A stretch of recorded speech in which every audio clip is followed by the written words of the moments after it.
no, sir. Aye, the haggis is in the fire for sure. NCC 1701. No bloody A, B, C, or D. Unless there's another hard-working, equally starved Starfleet officer around? Me. Get it! Shut up! I hope you're watching closely.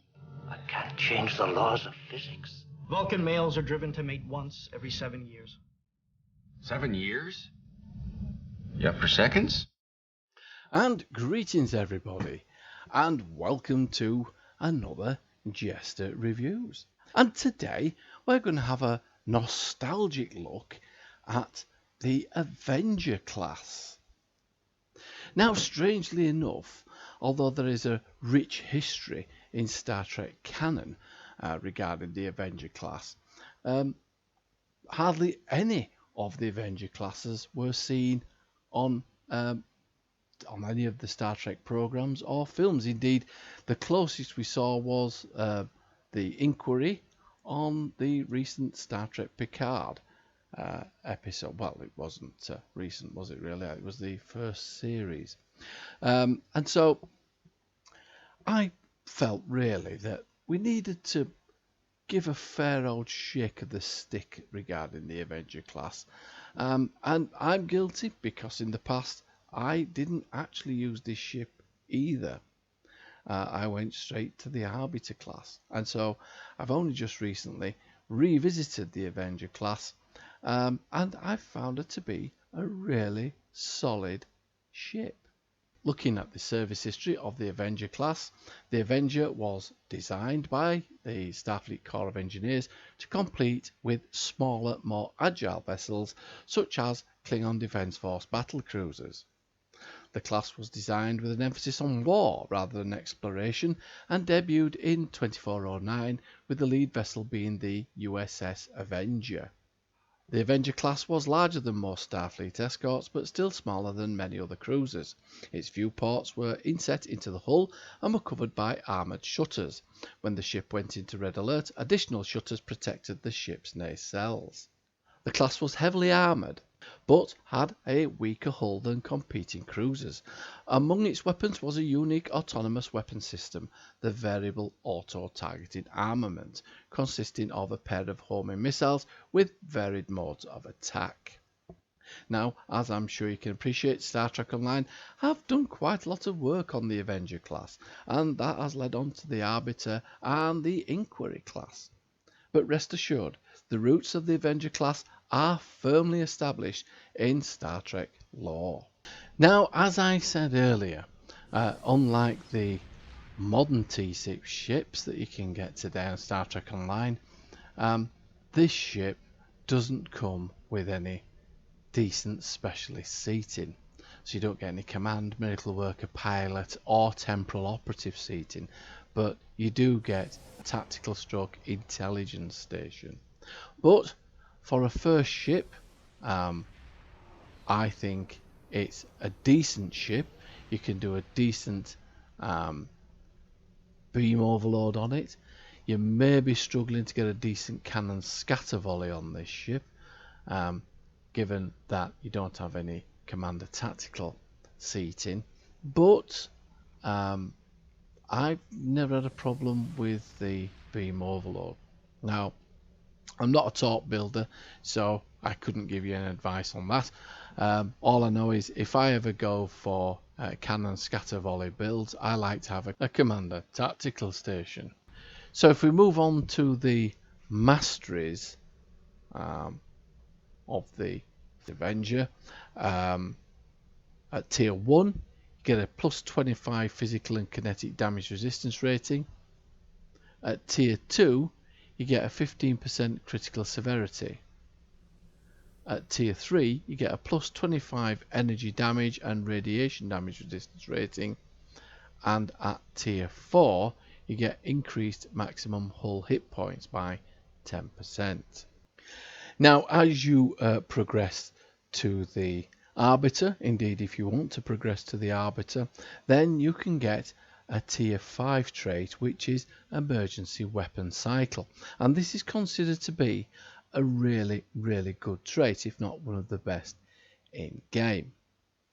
Now, I've split the screen up for you into 4 so you can see these 4 ships doing their thing.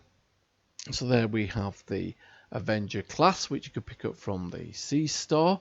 Then if you want, you can progress to the Avenger fleet variant. And then if you wish to move on to the Arbiter class, that will cost you in the region of 3,000 Zen. And this is actually a really good ship. I really do like this ship, and it was one of my first ships that I had when I started playing Star Trek Online. I've never actually owned an Avenger class, and I've only recently picked it up, and that's why I've decided to do this nostalgic look back on it, because I think I've missed something out somewhere. Now, if you're lucky enough to pick one up on the exchange, you can then move on to the Inquiry class. And I have this ship, and I really do like this ship as well. So, upon acquiring all of these ships, you get a console with each of them, and you can combine those consoles.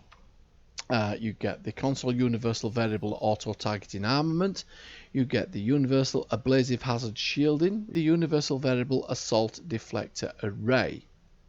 And for that 3-piece set, you get a plus 15% maximum hit points and a plus 15% flight speed.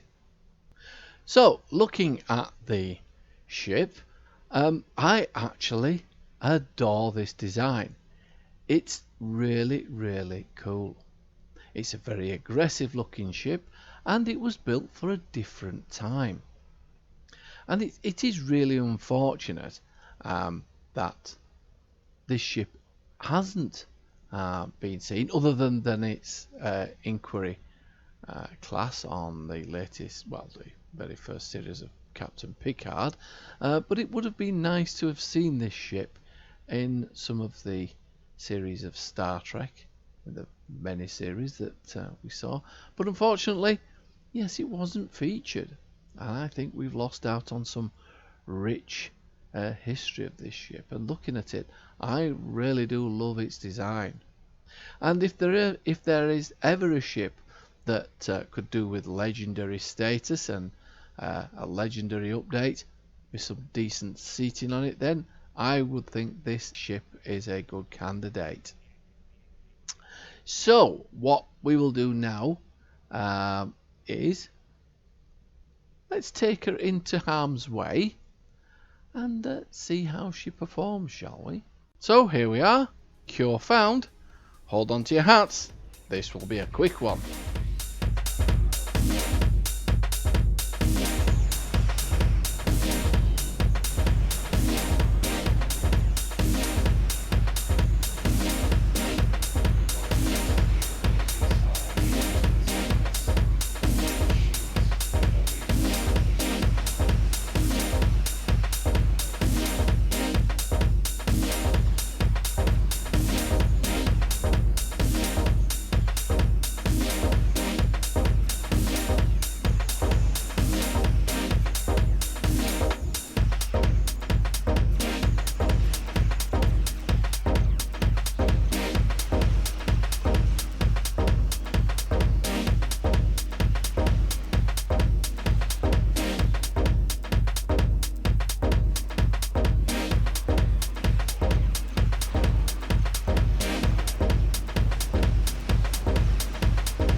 Well, I hope you've enjoyed that little brief review there, and a nostalgic look back at the Avenger. I, for one, am not very pleased that I didn't pick this up years ago. Instead, I jumped straight to the Arbiter. But I really do like it. Yeah, it doesn't have any bells and whistles on it with regards to specialist seating. But, you know, as a first ship, if you're just starting out on your Star Trek Online journey, I think this is a very good ship to start with. Well, I'm going to enjoy this ship for some time to come. It looks like a no-nonsense ship to me. Yep, there is no bells and whistles on it with regards to modern seating, but never mind, it is what it is, and I do like this design. It's really cool, really aggressive design, isn't it? Yeah, excellent. Right, yeah, don't forget, as always, please hit that subscribe button for me and do the like thing for me. That always goes down well. Yeah, and makes me day, that. And talking of day, I'll leave you to the rest of yours, although having said that, it's evening here now in the UK, so, and it's very dark. Winter is definitely closing in. So, until next time, this is JeSter signing off.